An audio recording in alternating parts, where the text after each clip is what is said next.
அருட்பெரும் ஜோதி அருட்பெரும் ஜோதி தனிப்பெரும் கருணை அருட்பெரும் ஜோதி.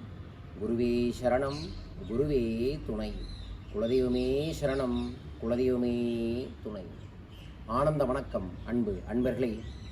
திருச்சியில் பணவளக்கலை பயிற்சி முடித்ததுக்கு அப்புறம் கும்பகோணத்தில் இருக்கக்கூடிய முக்கியமான பாடல் பெற்ற ஸ்தலங்களை தரிசித்து வருகிறேன்.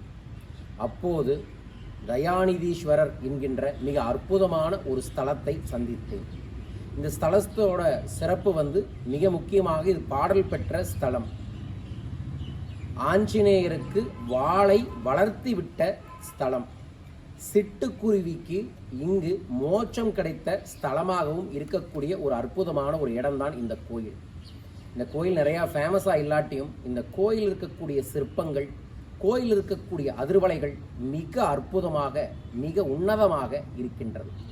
இந்த கோயிலுக்கு வர்றவங்களுக்கு மிக முக்கியமாக என்ன ஆகும்னா, குருவோட ஆசீர்வாதம் மிகப்பெரிய அளவில் பெருகும் என்பதுதான் இதன் ஐதீகம்.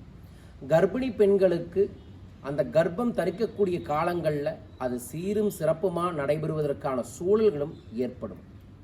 ஆஞ்சநேயருக்கு ஏதோ ஒரு காரணத்தால் வந்த ஒரு சாபத்தை நீக்கிய தலமாகவும் இது இருக்கின்றது.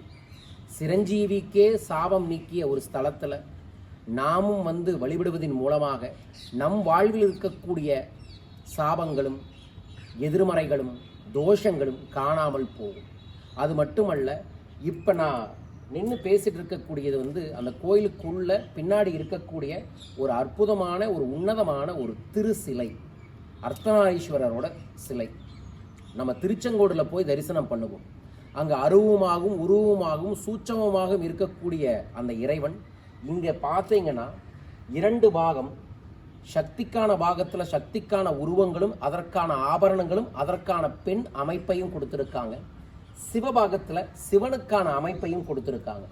ஸோ ஒரு கற்சிற்பத்திலேயே தனது உன்னதமான உயிர்கலையை, தனது பக்தியை நமது முன்னோர்கள் வெளிப்படுத்தி உள்ளார்கள் என்பது இந்த ஒரு சிறு பதிவை பார்த்தாவே நம்மளால் உணர முடியும். கோயில்களுக்கு சென்றால் நாம் சிலையை சிலையாகவும் பார்க்கலாம், சிலையை கலையாகவும் பார்க்கலாம், அதே சிலையை இறைவனாகவும் பார்க்கலாம். எதை நாம் பார்க்கின்றோமோ அதுவாகவே நமக்கு காட்சி தருவார் அந்த அருட்பெரும் ஜோதி ஆண்டவர். அந்த அற்புதமான ஒரு விஷயத்தை உங்களுக்காக ஆனந்தமாக பதிவு செய்கிறேன். இன்னும் பல அற்புத ஸ்தலங்களை நான் உங்களுக்கு பதிவு செய்கிறோம். வாய்ப்பு இருக்கும் போது எல்லாம் நமது முன்னோர்கள் தேடி தேடி அனுபவித்து வெளிப்படுத்திய இந்த திருத்தலங்களுக்கு சென்றால் நமது வாழ்வையும் திருவை நோக்கி செல்லும். திரு என்ற அந்த ஈசன் நம்மை ஆசீர்வாதம் செய்வார். இப்போது அந்த தெய்வத்தை நான் உங்களுக்கு க்ளோஸ்அப்பில் முழுசாக காமிக்கிறேன், பாருங்க. வாங்க, அப்படி காமிங்க.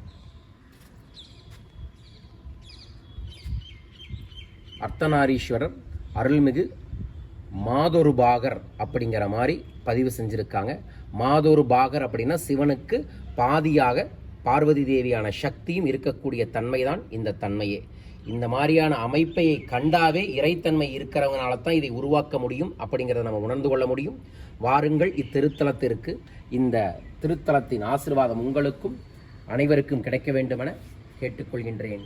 வாழ்க பணமுடன், வாழ்க பணமுடன். நன்றிகள் கோடி. ஓம் நம சிவாய், ஓம் நம சிவாய், ஓம் நம சிவாய்.